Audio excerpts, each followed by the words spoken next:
Class में हम लोगों ने अल्कोहल अपना पूरा कंप्लीट कर लिया था। आज की क्लास में हम लोग फिनॉल्स के बारे में पढ़ेंगे। फिनॉल्स जनरल फार्मूले तो इसके हम बता ही चुके थे। फिनॉल बेंजीन रिंग, इसमें क्या होगा, OH होगा। ये इसको लिखने को इतना लिख सकते हैं C6H5OH। कई इसके कंपाउंड भी बताए थे, स्टार्टिंग में ही नोमेनक्लेचर में बता दिया था। तो आज फिनॉल में हम लोग पढ़ेंगे प्रिपरेशन ऑफ फिनॉल। फिनॉल का प्रिपरेशन कैसे करेंगे। तो फिनॉल के प्रिपरेशन का जो सबसे पहला मेथड हम लोग पढ़ेंगे वो होगा first method from hello arenes. Hello arenes क्या होती थी, C6H5X। बेंजीन के रिंग के साथ क्या जुड़ा हो, कोई हैलोजन जुड़ा हो। यह हैलोजन कौन कौन सा हो सकता था, क्लोरीन, ब्रोमीन, आयोडीन। ठीक है, तो हम लोग पहले देखते हैं कि इसका जनरल प्रिपरेशन मेथड क्या होगा। हम हेलो अरीन से अल्कोहल कैसे बनाएंगे, फिर इसके बाद इसकी मैकेनिज्म देखेंगे। ठीक है, जैसे यहाँ पर हमने एक हेलो अरीन ले लिया, क्लोरोबेंजीन की रिएक्शन कराएंगे NaOH। यहाँ पे लिखा एक मॉलिक्यूल जाता है, जबकि होते हैं यहाँ पे 2 मॉलिक्यूल। अभी मैकेनिज्म में समझ में आएगा। हाई टेम्परेचर लेंगे, 623 केल्विन टेम्परेचर और 300 एटमॉस्फेरिक प्रेशर। ठीक है, जब यहाँ पर रिएक्शन कराएंगे तो सबसे पहले यहाँ पर इस तरह का एक आयन बनेगा, इसे हम कहते हैं फिनॉक्साइड आयन। इसके साथ यहाँ पे सोडियम लगा होगा, इसे हम कहेंगे सोडियम फिनॉक्साइड। देन इसकी एसिड यहाँ पे लिख दिया जाए या लिख दिया जाए डाइल्यूट HCl के साथ जब रिएक्शन कराएंगे तो NaCl निकल जाएगा और क्या बनेगा, अल्कोहल बन जाएगा, फिनॉल बन जाएगा। ठीक है, तो ये एक जनरल प्रिपरेशन मेथड है जिससे हम क्या बना सकते हैं, फिनॉल बना सकते हैं। किससे, हेलो अरीन से। लेकिन ये रिएक्शन हो कैसे रही है, ठीक है, इसकी मैकेनिज्म देखते हैं। मैकेनिज्म तो यहाँ पर सबसे पहली चीज़ क्या लिया गया है, क्लोरीन। इस पर अटैक करने के लिए सबसे पहले क्या आ रहा है, OH माइनस आ रहा है। OH माइनस कहाँ से आ रहा होगा, फ्रॉम NaOH। एक्वस मीडियम लिया गया है, ये क्या कर रहा है, OH आयन को प्रोड्यूस कर रहा है। अब OH आयन क्या करेंगे, इसमें से इस क्लोरीन को तो अट्रैक्ट कर नहीं सकते, ये भी निगेटिव है, तो इसके नियरेस्ट पोजीशन पे क्या लगा होगा, H। इस H को ये अट्रैक्ट करेंगे तो यहाँ से H हमारा निकलेगा, H का बॉन्ड ब्रेक करेगा यहाँ पर, पॉजिटिव ये निगेटिव, तो H प्लस इसके साथ मिल करके यहाँ पर क्या निकल जाएगा, H2O बाहर निकल गया। ठीक है, H2O बाहर निकल गया तो यहाँ पे हमारा कंपाउंड ये कैसा बच गया, Cl यहाँ पर आ गए माइनस, क्योंकि ये इलेक्ट्रॉन खींच के बाहर, ये यहाँ से इसको इलेक्ट्रॉन दे करके बाहर निकला है ना। ठीक है, इसके बाद हमारा यहाँ पर क्या बचा था, Na+। अब होता क्या है, ये स्टेप होता ही नहीं है। अब कहने के लिए ये कहा जाए कि Na+ है, ये माइनस है, यहाँ अटैक कर जाएगा, तो ऐसा नहीं होता। जब यहाँ से ये H निकल रहा होता है, ठीक है, H निकल रहा होता है, तो इस कार्बन पर देखो माइनस साइन आ रहा है, तो इसको बैलेंस करने के लिए यहाँ से Cl भी ऑलरेडी ऑटोमेटिक निकल रहा होता है। यहाँ से H निकला है, अब यहाँ पे माइनस साइन आ गया, तो यहाँ पे ऐसा नहीं होगा कि माइनस साइन आ जाए फिर कोई दूसरा अटैक करने के लिए तब ये बॉन्ड टूटे, ऐसा मैकेनिज्म नहीं होता। ये बहुत ही शॉर्ट मेथड में होता है। यहाँ से H निकला, अब इस माइनस को बैलेंस करने के लिए तुरंत यहाँ से Cl निकल रहा होगा, इस Cl को कौन कवर कर लेगा, Na कवर कर लेगा। मीन्स यहाँ से हमारा क्या निकलेगा, NaCl बाहर निकलेगा। कैसे, अब NaCl क्या कर रहा है, Cl क्या कर रहा होगा, इलेक्ट्रॉन लेकर के बाहर निकल होगा, तो ये निगेटिव और यहाँ कैसा साइन आ रहा होगा, पॉजिटिव। ये प्लस माइनस मिलकर के हमारा क्या बना लेंगे, बॉन्ड। तो ये स्टेप शो ही नहीं किया जाता है, सिंपली यहाँ पे हमारा जो स्टेप बनेगा ये बनेगा, NaCl निकल के। इस कंपाउंड को कहा जाता है बेंजाइन कहा जाता है, बेंजाइन। और ये जो कंपाउंड बना है ये बहुत ही अनस्टेबल कंपाउंड है ये।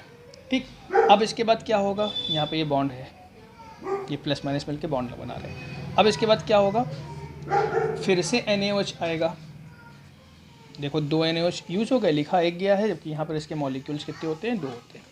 ये क्या करेगा, OH माइनस प्रोड्यूस करेगा। जब ये OH माइनस प्रोड्यूस करेगा तो ये फिर से अपन इनके बॉन्ड को ब्रेक करा देगा।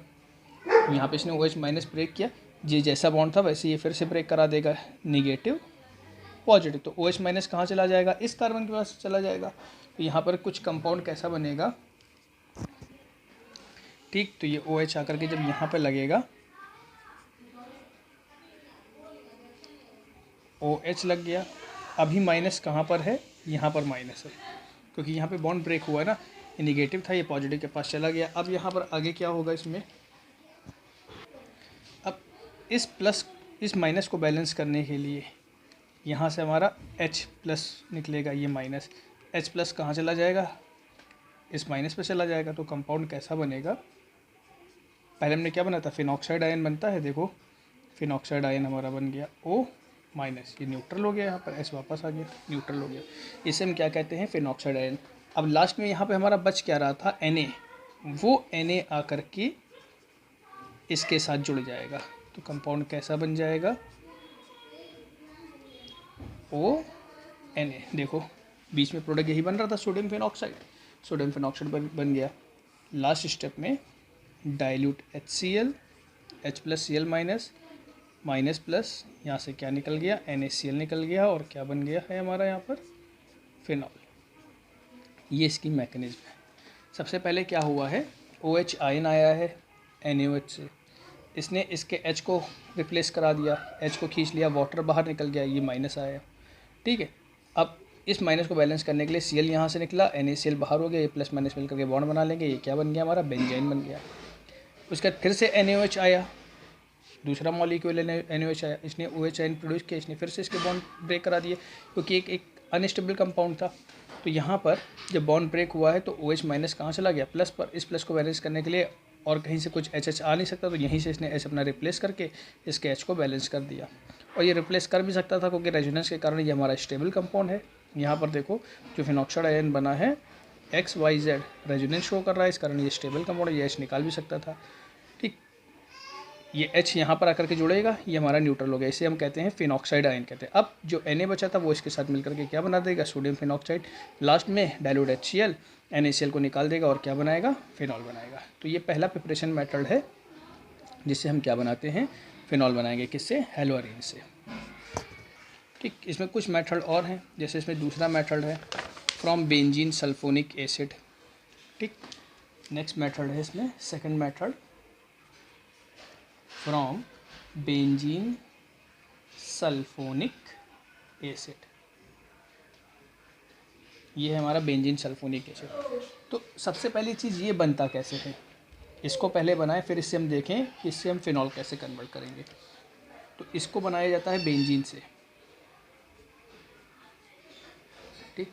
ये बेंजीन है, बेंजीन की रिएक्शन हम करा दें, फ्यूमिंग H2SO4, या कई बार इसकी जगह पर लिखा होता है ओलियम, ओलियम का फॉर्मूला होता है H2H2O7, ठीक है।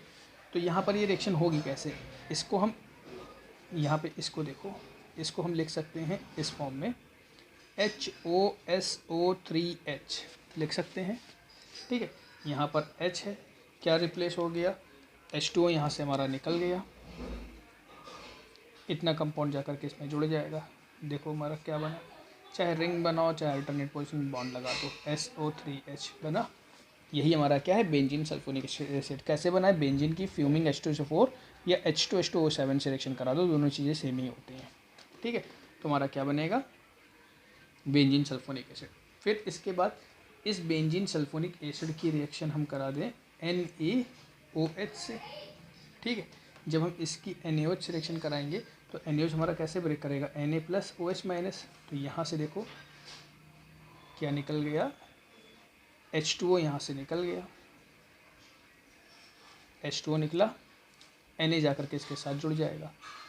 अब इसका नाम क्या हो जाएगा, रिंग और बॉन्ड कुछ भी लगा सकते हो, SO3Na। इसे हम क्या कहेंगे, इसे कहेंगे सोडियम बेंजीन सल्फोनेट कहा जाएगा, सोडियम बेंजीन सल्फोनेट, ठीक है। अब इसके आगे 2 मॉलिक्यूल ऑफ NaOH लिया जाएगा, NaOH 2 मॉलिक्यूल। टेम्परेचर यहाँ पे भी हाई रहेगा 623 केल्विन, ठीक है। जब 2 मॉलिक्यूल ऑफ NaOH लेंगे तो यहाँ पर हीट करेंगे तो देखो यहाँ से हमारा क्या निकल गया, सिंपल एक पॉइंट हमने यहाँ से वाटर निकाल दिया, ठीक है। बाकी ये इतना कंपाउंड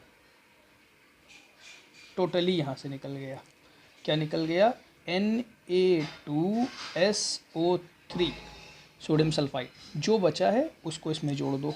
बच क्या रहा है इसमें,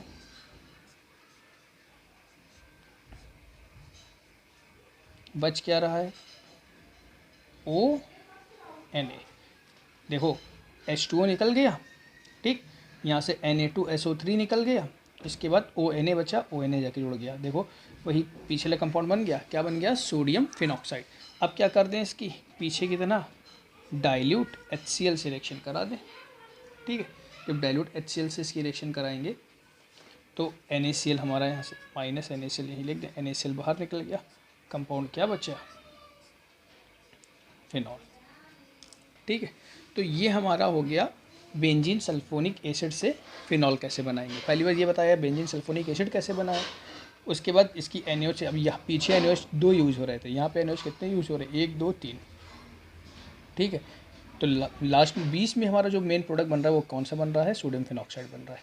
उसकी डाइल्यूट HCl सिलेक्शन करा के क्या बना रहे हैं, फिनॉल बना रहे हैं, ठीक। तो यहाँ पे ये 2 मेथड हो गए हमारे फिनॉल बनाने के। एक हमारा मेथड कौन सा हो गया, हेलोअरीन से, ठीक है। दूसरा मेथड कौन सा हो गया, बेंजीन सल्फोनिक एसिड से, ठीक। एक थर्ड मेथड है,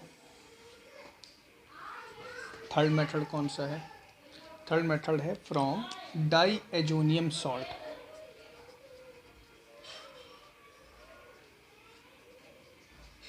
डाईएजोनियम सॉल्ट। डाईएजोनियम सॉल्ट से फिनॉल कैसे बनेगा, ये इम्पॉर्टेंट मेथड भी है, ठीक है। अब यहाँ पर होता क्या है, सबसे पहले चीज़ डाईएजोनियम सॉल्ट कैसे बनेगा। तो सबसे पहले क्या करते हैं, जो एनिलीन है, बेंजीन के ऊपर NH2 जब लग जाता है तो उसको हम एनिलीन कहते हैं, ठीक है।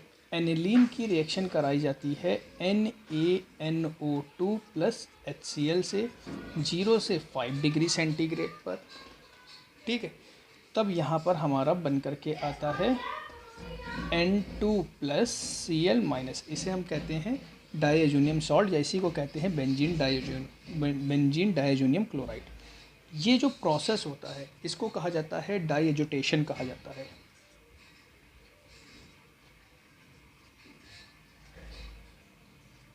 डाईएजोटेशन कहा जाता है, ठीक। अब ये इसमें कन्वर्ट कैसे हो रहा है, तो इसको कन्वर्ट करने का मेथड आप लोगों को हेलो एल्केन में पढ़ाया गया था। देखो ये मेथड है, एनिलीन है, ये हेलो एल्केन में बताया एनिलीन से बेंजीन डाईएजोनियम क्लोराइड कैसे बनाया जाता है, ये पूरी मैकेनिज्म बताई गई थी, ठीक है। कैसे क्या होता है इसमें, ठीक है। इसमें जो अटैकिंग एजेंट होता है NO पॉजिटिव होता है, नाइट्रोसोनियम आयन कहते हैं इसको, ठीक है। ये पूरा जा कर के इसको किस में कन्वर्ट कर रहा है, बेंजीन डाईएजोनियम, ये बेंजीन डाईएजोनियम क्लोराइड में कन्वर्ट कर रहा है। तो इससे इसमें कैसे कन्वर्ट होता है, तो ये इसकी पूरी मैकेनिज्म है। ये कहाँ बताई गई थी, हेलो एल्केन जब आप लोगों को पढ़ाया गया था तो हेलो एल्केन में ये चीज़ आप लोगों को बहुत अच्छे से डिस्कस की गई थी कि बेंजीन से बेंजीन डाईएजोनियम क्लोराइड कैसे बनाएंगे, ये पूरी इसकी मैकेनिज्म है, ठीक है। तो यहाँ पर अब जो मैकेनिज्म है वो हम दोबारा नहीं करके दिखला रहे हैं, क्योंकि ये मैकेनिज्म आप लोगों को पीछे की क्लास में बता, हेलो एल्केन हेलो अरेंज में, ये हेलो अरेंज में आप लोगों को बता चुके हैं, ठीक है। तो इसके आगे की हम रिएक्शन करेंगे। तो ये हमारा चेंज हो गया बेंजीन डाईएजोनियम क्लोराइड में। अब बेंजीन डाईएजोनियम क्लोराइड के बाद जब इसकी रिएक्शन हम वाटर से करा देते हैं H प्लस OH माइनस, तो देखो यहाँ से हमारा क्या निकल जाएगा, HCl निकल गया, HCl निकला, नाइट्रोजन गैस हमारी बाहर हो गई, बचा OH जा कर के रिंग से जुड़ जाएगा। देखो यहाँ पर क्या बन गया, फिनॉल बन गया, ठीक है। तो जो इतना मेथड है, ठीक है, इतना मेथड आप लोग, अगर आप लोगों को जानना है कैसे हुआ है तो ये आप हेलो अरेंज में देख सकते हैं, ठीक है। तो हम लोग ने 3 मेथड यहाँ पे पढ़ लिए जिससे हम क्या बना रहे हैं, फिनॉल बना रहे हैं। पहला हेलो अरेंज पढ़ लिया, दूसरा मेथड हमने बेंजीन सल्फोनिक एसिड पढ़ लिया, तीसरा मेथड हमने डाईएजोनियम सॉल्ट से पढ़ लिया। अगर डाइजेनियम सॉल्ट से कहेगा तो यहाँ से ये मेथड लिखेंगे, इतना मेथड। ठीक है, नेक्स्ट मेथड है हमारा फ्रॉम क्यूमीन। फोर्थ मेथड है फ्रॉम क्यूमीन। ठीक, अब क्यूमीन होता क्या है और क्यूमीन से कैसे बनेगा? तो जो क्यूमीन होता है, क्यूमीन का फॉर्मूला होता है बेंजीन रिंग CH3 CH3, ये है क्यूमीन। ठीक, इससे हमको फिनॉल बनाना है। तो पहले हम देखें क्यूमीन कैसे बना है। ठीक, जिससे हमको बनाना है पहले हम वो तो जाने कि ये कंपाउंड बन कैसे रहा है। तो होता क्या है, सबसे पहले चीज़, ये सब बेंजीन से ही बनेंगे। बेंजीन की रिएक्शन कराई जाती है एक एल्कीन से CH3CH डबल बॉन्ड CH2। ठीक है, लेकिन ये कंपाउंड बाद में आता है। सबसे पहले होता क्या है, यहाँ पर एक कैटलिस्ट लेते हैं H3PO4, हीट करते हैं तो ये प्रोड्यूस करता है हमको H+। ठीक है, सबसे पहले ये हमको प्रोड्यूस करता है H+। अब यही H+ जा करके इस पर अटैक करेगा। ठीक, अब ये H+ जा करके इस पर अटैक करेगा तो सिंपल सी चीज़, ये H+ इसके जो पाई बॉन्ड है इसको पोलराइज्ड कर देगा। यहाँ पे पाई बॉन्ड हमारे ब्रेक करेंगे। अब पाई बॉन्ड जब ये जा करके इन पाई बॉन्ड पे अटैक करेगा तो कहीं निगेटिव कहीं पॉजिटिव आएगा। अब कहाँ निगेटिव कहाँ पॉजिटिव आएगा ये आप लोगों को कई बार बताया जा चुका है। इसका जो कार्बोकैटाइन स्टेबल होगा वो बनेगा। अगर मान लो कि हमने बॉन्ड इधर ब्रेक कराया, इस साइड इस कार्बन पे ब्रेक कराया, तो ये निगेटिव होगा, ये पॉजिटिव होगा। ठीक है, अगर मान लो कि जैसे हमने बॉन्ड इस तरफ ब्रेक करा रहे हैं, ठीक है, इस तरफ ब्रेक कराएंगे,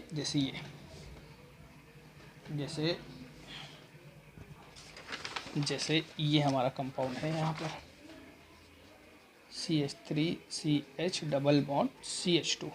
मान लो कि हम बॉन्ड ये ब्रेक करा रहे हैं तो ये निगेटिव होएगा, H+ आया है अटैक करने के लिए, ये निगेटिव है, ये पॉजिटिव है, तो H यहाँ पे जुड़ जाएगा। तो यहाँ पे हमारा कार्बोकैटाइन क्या बनेगा, इस तरह से बनेगा, पॉजिटिव।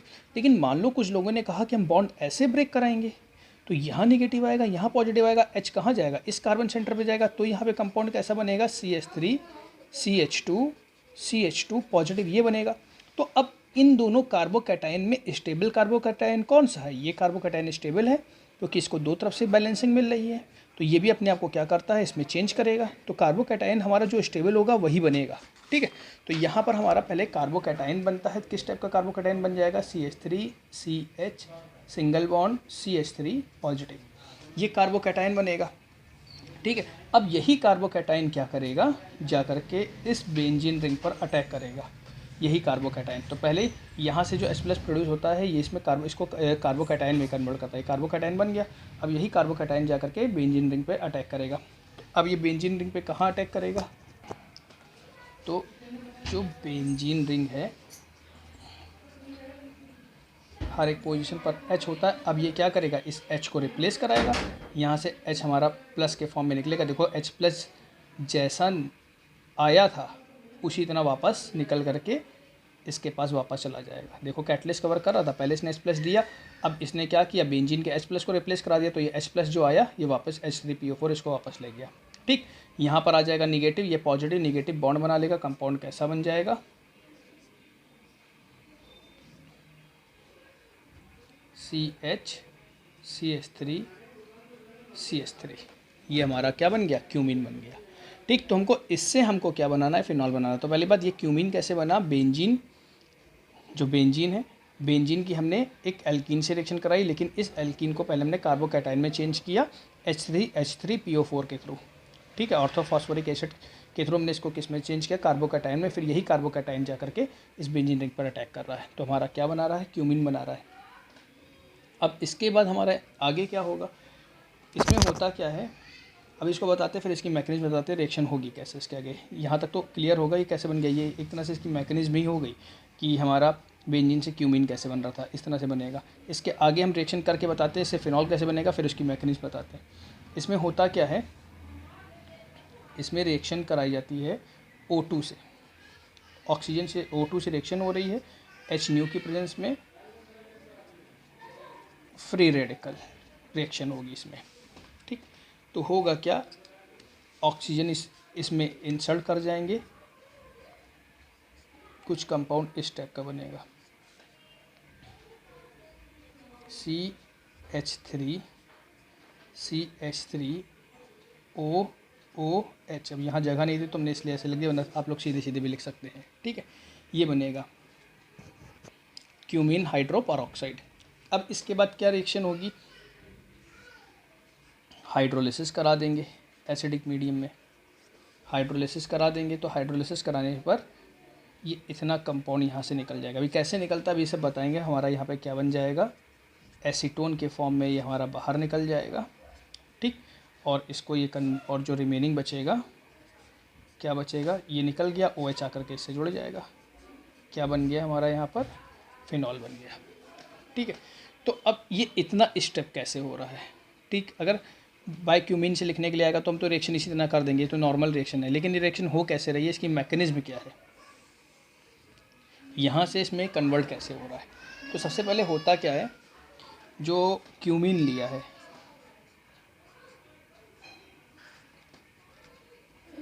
CH3CH3 सबसे पहले होता क्या है, इस पर आता है ऑक्सीजन। यहाँ पे फ्री रेडिकल रिएक्शन होती है।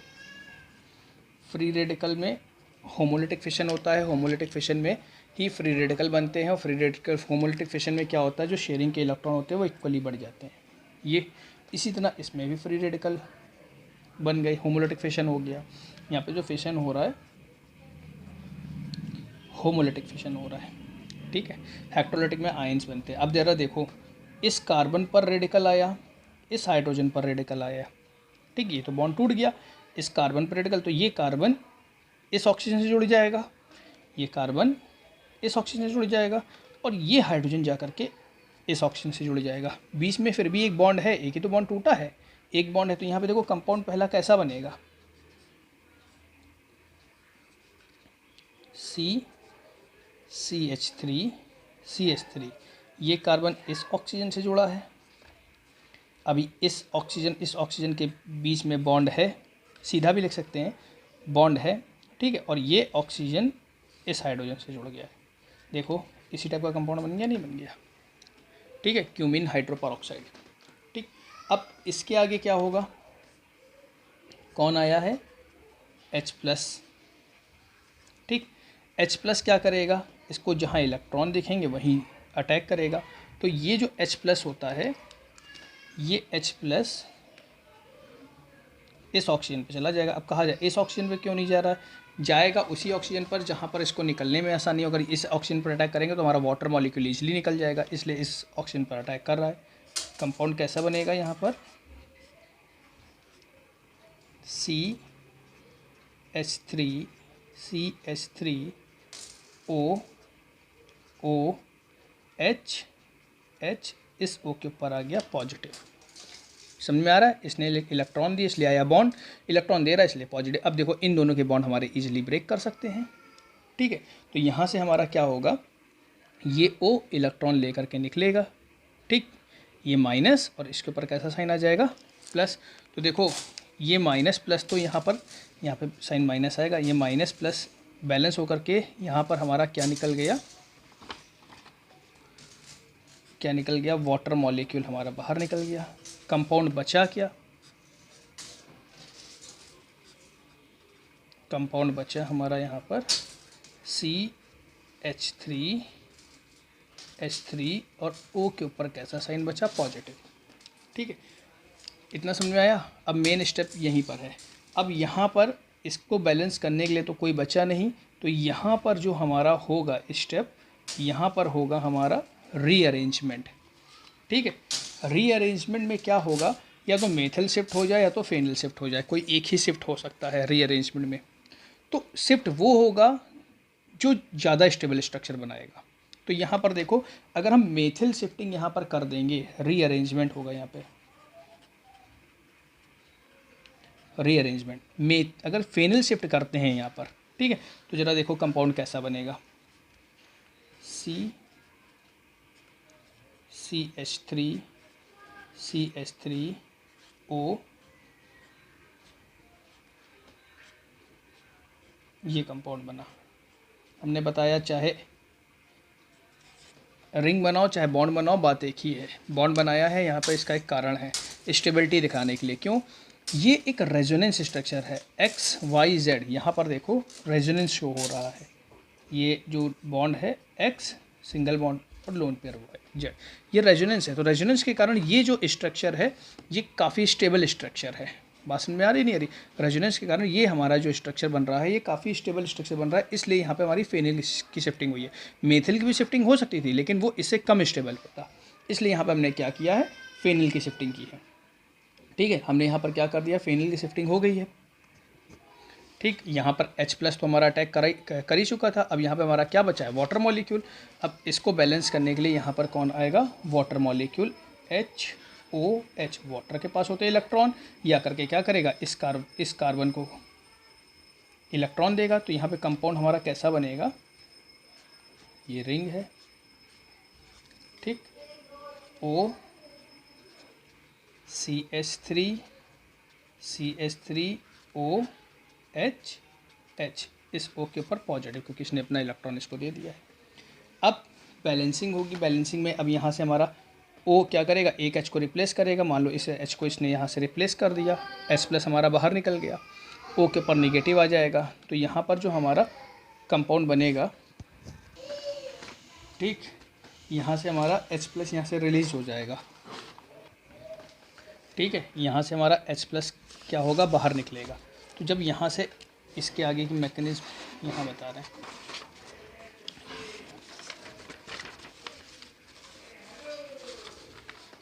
H+ बाहर निकलने के बाद जरा देखो, जब यहाँ से ये H+ बाहर निकलेगा, इसके आगे की मैकेनिज्म यहाँ बता रहे हैं। जब H+ बाहर निकल जाएगा तो कंपाउंड हमारा यहाँ पे कैसा बचेगा, रिंग O CH3OH। अब देखो एक ही कार्बन पर दो निगेटिव लगे हुए हैं, रिपल्शन होगा तो यहाँ से ये बॉन्ड टूटेगा। जैसे ये मान लो बॉन्ड टूटेगा, ये निगेटिव और C के ऊपर पॉजिटिव।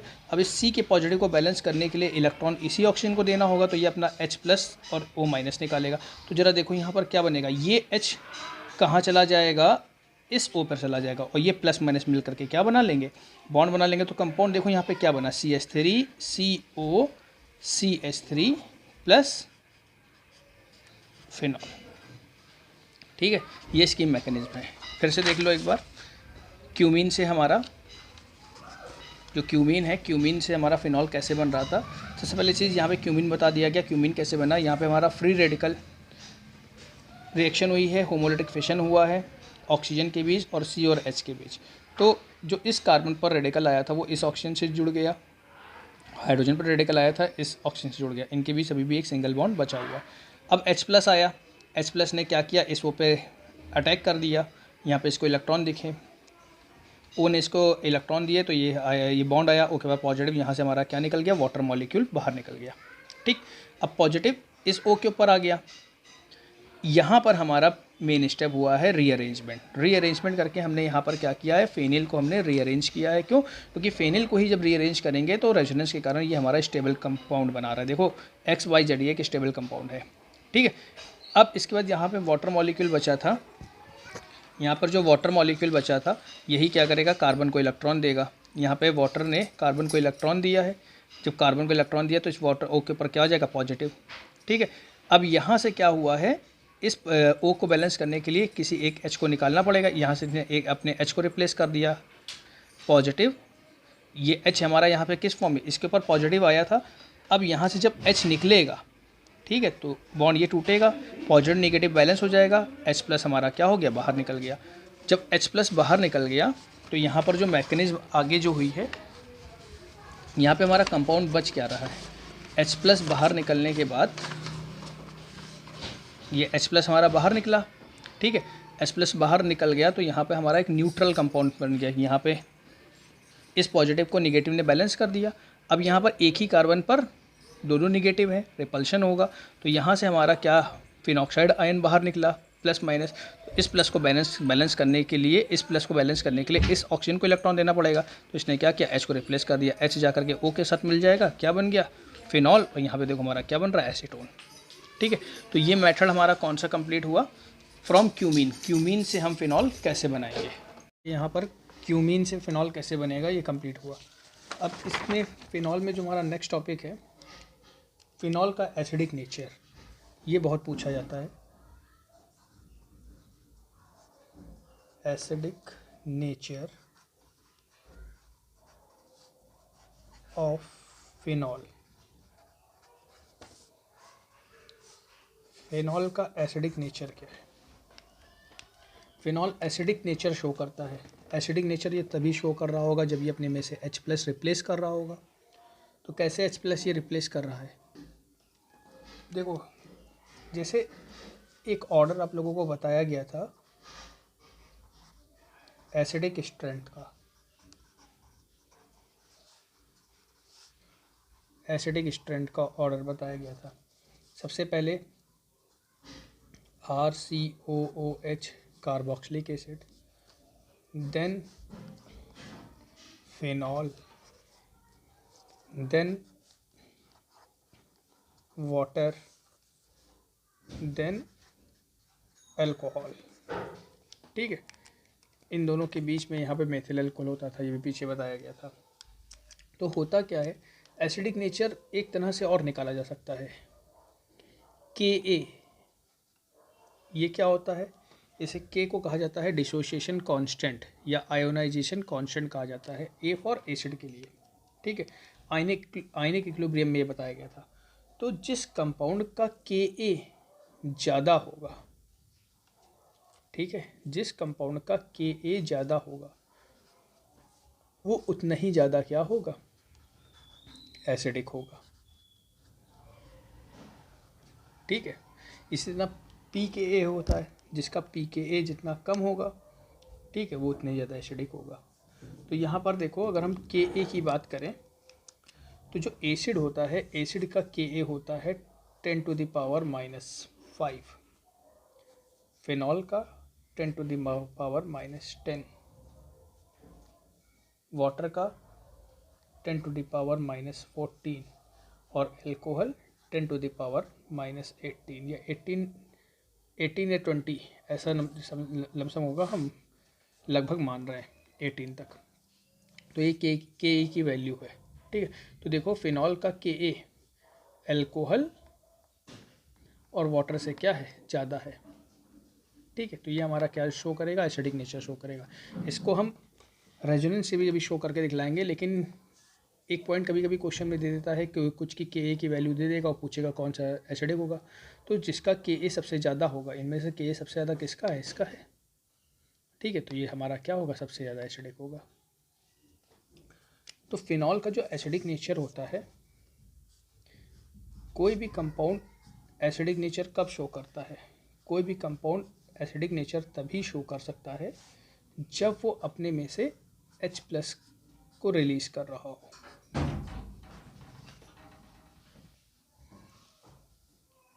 तो जब ये अपने में से H+ रिलीज़ करेगा, ठीक है, तो ये हमारा बनाएगा फिनॉक्साइड आयन। ठीक, तो इसके कंपैरिजन में अगर ये ज़्यादा स्टेबल निकल करके आता है तो ही एसिडिक नेचर शो करेगा, क्योंकि इन दोनों के कंपैरिजन में जो कंपाउंड ज़्यादा स्टेबल होगा, जो कंपाउंड ज़्यादा स्टेबल होगा, जो ज़्यादा स्टेबल होगा वो इस फॉर्म में हमको मिलेगा। ठीक है, तो अब इनमें दोनों की हम स्टेबिलिटी चेक करते हैं कि कौन सा हमारा ज़्यादा स्टेबल है। फिनॉल ज़्यादा स्टेबल है कि जो फिनॉक्साइड आयन बन रहा है ये ज़्यादा स्टेबल है। अगर ये ज़्यादा स्टेबल है तो ये अपने में से H रिप्लेस कर देगा, H रिप्लेस कर देगा तो ये एसिडिक नेचर शो करेगा। तो इसके लिए हम क्या देखना पड़ेगा, इसके लिए इन दोनों का रेजोनेटिंग स्ट्रक्चर देखना पड़ेगा। रेजोनेटिंग स्ट्रक्चर, अगर हम फिनॉल का रेजोनेटिंग स्ट्रक्चर देखें,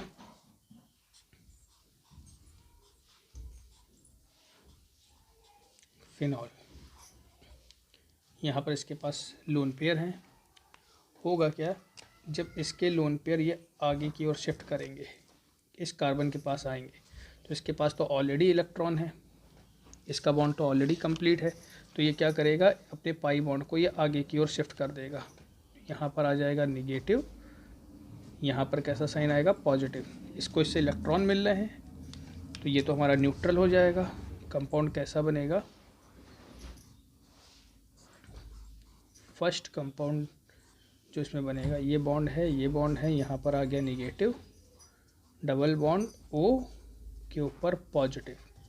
ज़रा समझो, यहाँ पर इसने अपने इलेक्ट्रॉन यहाँ शिफ्ट किए, ठीक है, इसने क्या किए, O ने अपने इलेक्ट्रॉन आगे इस कार्बन को शिफ्ट किए, कार्बन की वैलेंसी बढ़ने लगी तो इसने अपने पाई इलेक्ट्रॉन आगे की ओर शिफ्ट कर दिए। ये निगेटिव ये पॉजिटिव, इसने इलेक्ट्रॉन दिया इसलिए बॉन्ड आया, इलेक्ट्रॉन दिया इसलिए इसको पॉजिटिव। अब यही निगेटिव जो आएगा ये आगे की ओर मूव करेगा।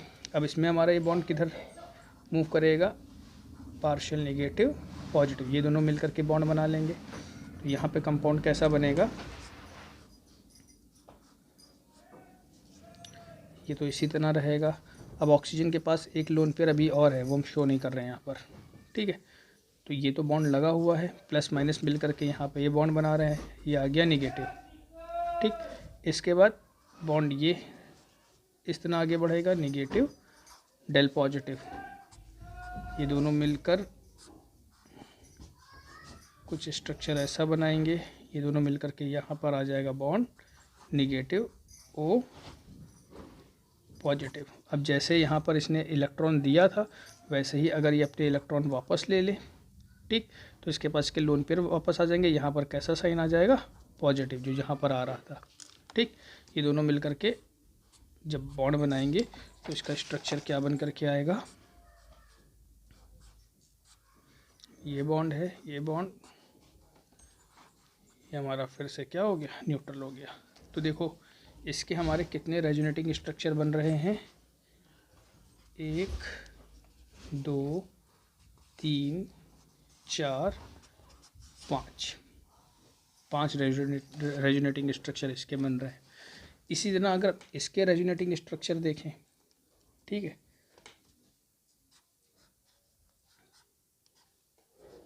फिनॉक्साइड आयन, ठीक, तो इसमें हमारा बॉन्ड जैसे ये ब्रेक करेगा, पार्शियल निगेटिव पॉजिटिव, तो ये प्लस माइनस मिल करके तो यहाँ पे तो बॉन्ड बना लेंगे। तो यहाँ पर हमारा फर्स्ट कंपाउंड कैसा बनेगा, ये बॉन्ड बचा है, ये बचा है, यहाँ आ गया निगेटिव O। अब इसके ऊपर कोई चार्ज नहीं रहेगा क्योंकि ये निगेटिव था, ये पॉजिटिव था, पॉजिटिव निगेटिव मिल करके क्या बना रहे हैं, बॉन्ड बना रहे हैं। आगे निगेटिव पॉजिटिव, तो कंपाउंड यहाँ पर किस तरह बनेगा, ये प्लस माइनस मिल करके बॉन्ड बनाएंगे, माइनस आ गया यहाँ, ठीक है, यहाँ माइनस, डबल बॉन्ड O, ये बॉन्ड ब्रेक कर जाएगा, निगेटिव पॉजिटिव, ये दोनों मिल करके बॉन्ड बनाएंगे। तो कंपाउंड कैसा यहाँ पर बन करके आएगा, निगेटिव डबल बॉन्ड O। जैसे इसने इसको इलेक्ट्रॉन दिया था वैसे ही जब ये वापस ले लेगा तो यहाँ पर होगा निगेटिव, प्लस माइनस मिल करके इसमें भी बॉन्ड बन जाएगा। तो यहाँ कंपाउंड कैसा बनेगा, O निगेटिव। तो ये फिनॉल का रेजोनेटिंग स्ट्रक्चर है और ये फिनॉक्साइड का। इसमें कितने बन रहे हैं, 1 2 3 4 5। तो अब इन दोनों में स्टेबल कौन सा है, जो ज़्यादा स्टेबल होगा उसी फॉर्म में ये रहना पसंद करेगा। तो पहला पॉइंट ये होता है स्टेबिलिटी जानने के लिए कि जिसके रेजोनेटिंग स्ट्रक्चर ज़्यादा हो वो ज़्यादा स्टेबल होगा। 5 रेजोनेटिंग स्ट्रक्चर इसके भी हैं, 5 इसके भी हैं, पहला पॉइंट। दूसरा पॉइंट, जिसमें डीलोकलाइज्ड इलेक्ट्रॉन, जिसमें चार्ज का डीलोकलाइजेशन हो। तो देखो यहाँ पे भी जो चार्ज है उसका डीलोकलाइजेशन हो रहा है। डीलोकलाइजेशन मतलब ये यहाँ था, उतर कर यहाँ आ गया, फिर यहाँ पहुँच गया।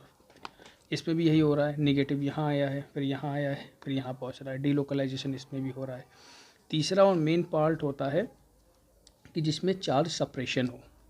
अब ज़रा देखो, इसमें हमारा चार्ज सप्रेशन है, ये निगेटिव, ये निगेटिव, ये पॉजिटिव, यहाँ पर ये निगेटिव, ये पॉजिटिव, यहाँ पर ये निगेटिव, ये पॉजिटिव। इसमें चार्ज सप्रेशन ज़्यादा है, ठीक है। तो जिसमें चार्ज सप्रेशन ज़्यादा होता है, अब देखो ये पॉजिटिव है, ये निगेटिव है, तो ये पॉजिटिव निगेटिव को क्या कर रहा होगा, अट्रैक्ट कर रहा होगा। अट्रैक्ट करने के कारण ये स्ट्रक्चर जो हो जाएगा हमारा अनस्टेबल हो जाएगा। तो जिसमें चार्ज सप्रेशन ज़्यादा होता है वो कंपाउंड हमारा क्या होगा, अनस्टेबल होगा। देखो ये पॉजिटिव है, ये निगेटिव है। पॉजिटिव निगेटिव में ये पॉजिटिव क्या करेगा, निगेटिव वाले को अट्रैक्ट करेगा, तो यहाँ पर ये इसकी तरफ भागने लगेगा, तो यहाँ पर अनस्टेबिलिटी क्या हो जाएगी, बढ़ जाएगी। जबकि यहाँ पर देखो चार्ज सेपरेशन कहीं नहीं है, माइनस माइनस माइनस माइनस, कहीं भी चार्ज सेपरेशन नहीं आ रहा है। तो इन दोनों में से ज़्यादा स्टेबल कौन सा होगा जी, ये, जिसमें चार्ज सेपरेशन कम होगा वो उतना ही ज़्यादा क्या होगा, स्टेबल होगा। तो यहाँ पर हमारा दोनों में देखा जाए कि इसमें हमारा क्या है, चार्ज सेपरेशन कम है, जबकि इसमें हमारा क्या है, चार्ज सेपरेशन ज़्यादा है। तो पॉइंट यहाँ पर ये निकलेगा कि जो फिनॉक्साइड है इसमें जो है चार्ज सेपरेशन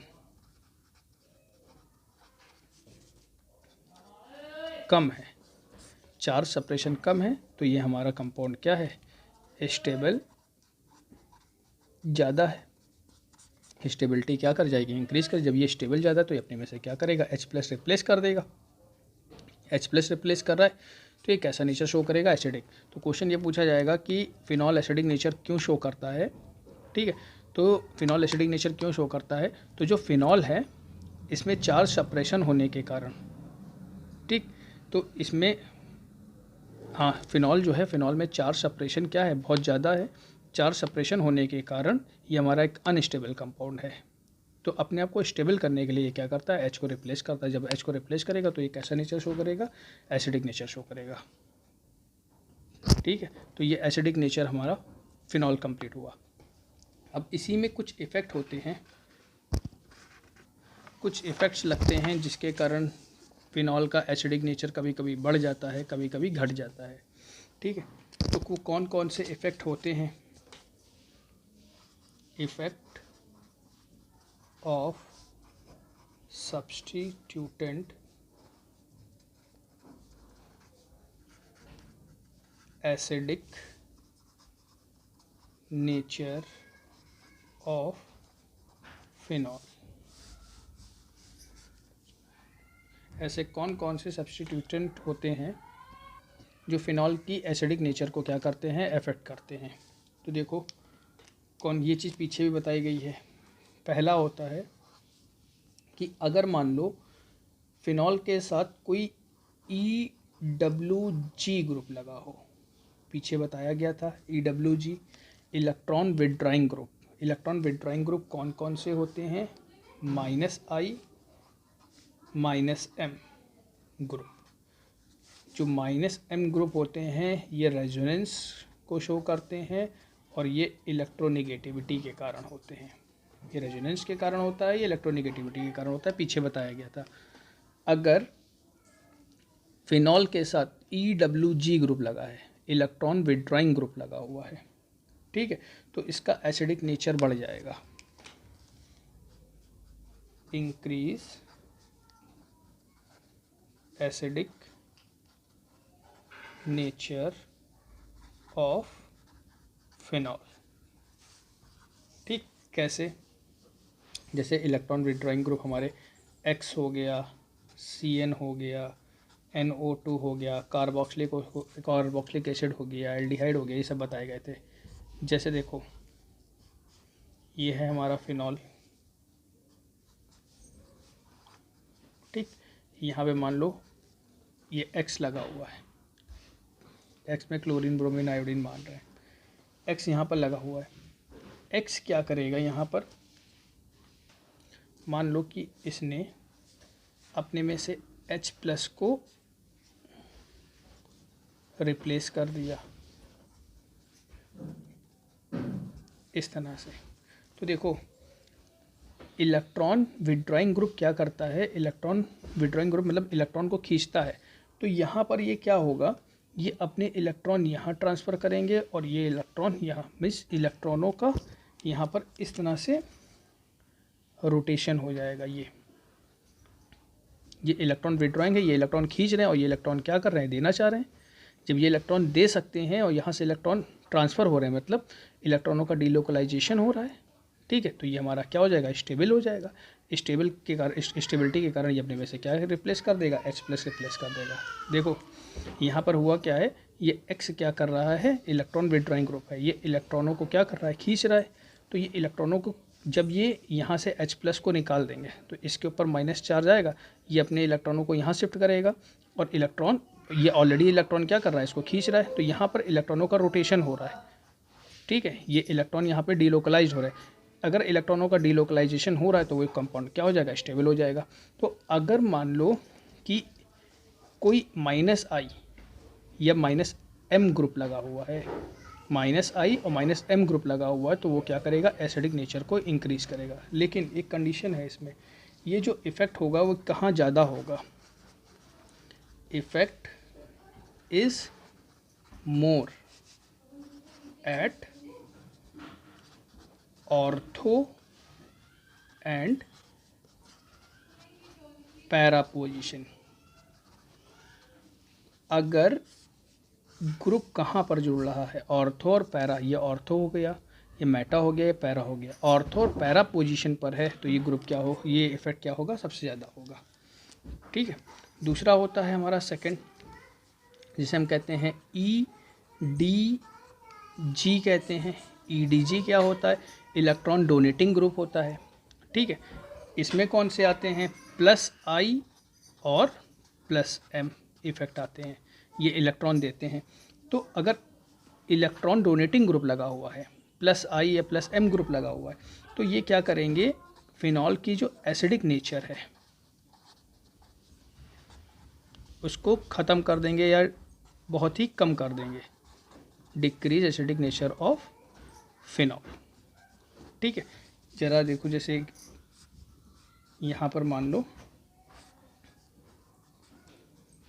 ये OH है, यहाँ पे मान लो कि कोई Y कंपाउंड लगा हुआ है जो क्या है, +I या +M को बिलोंग कर रहा है। तो ये क्या कर रहा है, ये ऑलरेडी इसको इलेक्ट्रॉन दे रहा है, ये इलेक्ट्रॉन डोनेटिंग ग्रुप है, ये इलेक्ट्रॉन दे रहा है। इलेक्ट्रॉन डोनेटिंग के कारण यहाँ पर इलेक्ट्रॉन डेंसिटी और बढ़ जाएगी। जब इलेक्ट्रॉन डेंसिटी और बढ़ जाएगी तो यहाँ पे इलेक्ट्रॉनों का रोटेशन ही नहीं हो पाएगा। यहाँ पर ये खींच रहा था तो यहाँ पर इलेक्ट्रॉन का रोटेशन हो गया था, यहाँ पे इलेक्ट्रॉन का रोटेशन ही नहीं पॉसिबल हो पाएगा। जब इलेक्ट्रॉन रोटेशन ही नहीं पॉसिबल हो पाएगा तो ये अपने फिनॉक्साइड आयन में इसको कन्वर्ट ही नहीं करने देगा, या फिनॉक्साइड आयन हमारा क्या हो जाएगा, बहुत ही कम स्टेबल हो जाएगा। मोर स्टेबल कौन रहेगा, ये रहेगा। तो अगर फिनॉल के साथ EWG लगा हुआ है, इलेक्ट्रॉन विथड्रॉइंग ग्रुप लगा हुआ है, ठीक है, तो ये एसिडिक नेचर को क्या करेगा, बढ़ाएगा। इलेक्ट्रॉन डोनेटिंग ग्रुप लगा हुआ है तो नेचर को घटा देगा। देखो यहाँ पर ये इलेक्ट्रॉन खींच रहा था, ठीक, इसको भी इलेक्ट्रॉन देना था तो इसने H को निकाल दिया, अपने ऊपर इलेक्ट्रॉन ले आया, इलेक्ट्रॉन का रोटेशन हो गया। लेकिन यहाँ पर ये उल्टा इलेक्ट्रॉन दे रहा है। जब ये उल्टा इलेक्ट्रॉन दे रहा है, इलेक्ट्रॉन लेगा थोड़ी ना, इलेक्ट्रॉन दे रहा मतलब इलेक्ट्रॉन की डेंसिटी यहाँ पर और बढ़ रही है। जब इलेक्ट्रॉन की डेंसिटी यहाँ पर और बढ़ रही है तो ये अपने में से H कहाँ निकाल पाएगा, और डेंसिटी ये क्यों बढ़ाएगा। यहाँ पर इलेक्ट्रॉन की डेंसिटी बैलेंस हो जा रही थी, जबकि यहाँ पर देखो ये भी इलेक्ट्रॉन की डेंसिटी बढ़ा रहा है, ये भी बढ़ा रहा है। ठीक है, तो इलेक्ट्रॉन की डेंसिटी बढ़ानी थोड़ी ना है, हमको इलेक्ट्रॉन की डेंसिटी घटानी है, और घटाने के लिए इनका क्या होना चाहिए, इलेक्ट्रॉन का डीलोकलाइजेशन होना चाहिए। तो यहाँ पे डीलोकलाइजेशन पॉसिबल नहीं है, इसलिए इसका फिनॉक्साइड आयन जो होगा वो अनस्टेबल होगा, ये ज़्यादा स्टेबल होगा। समझ में आया। ये भी इफेक्ट, ये दोनों इफेक्ट अगर ऑर्थो और पैरा पर होंगे तो ज़्यादा इफेक्ट करते हैं। ये दोनों ग्रुप अगर ऑर्थो या पैरा पोजीशन पर लगे होंगे तो ज़्यादा इफेक्ट करेंगे। जैसे एक एग्जांपल है,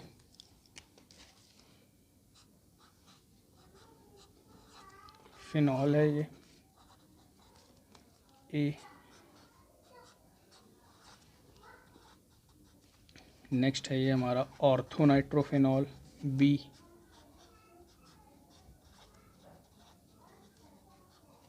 मेटा नाइट्रोफिनॉल सी,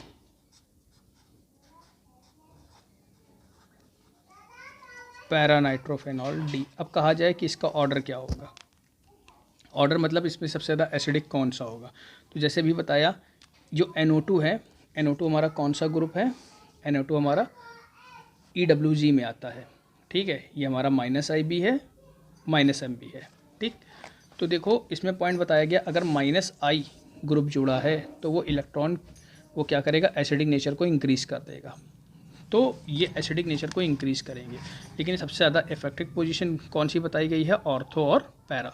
तो अब अगर इनमें से देखा जाए तो ये ऑर्थो है, ये मेटा है और ये पैरा है, ठीक है।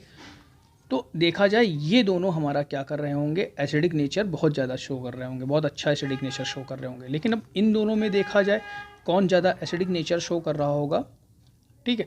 तो यहाँ पर अगर देखा जाए कि इसके कंपैरिजन में जो अच्छा एसिडिक नेचर शो कर रहा होगा वो डी कर रहा होगा। अब कहा जाए कि ये तो बहुत ज़्यादा पास लगा, ये तो ज़्यादा इलेक्ट्रॉन को रोटेट करेगा, तो यहाँ पर ज़रा समझो, इस जो बी कंपाउंड है इसमें हमारा इंट्रामॉलिकुलर हाइड्रोजन बॉन्डिंग पाई जा रही है। ज़रा देखो ऐसे OH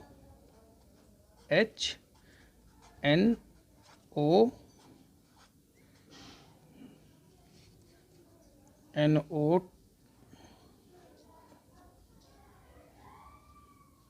NO2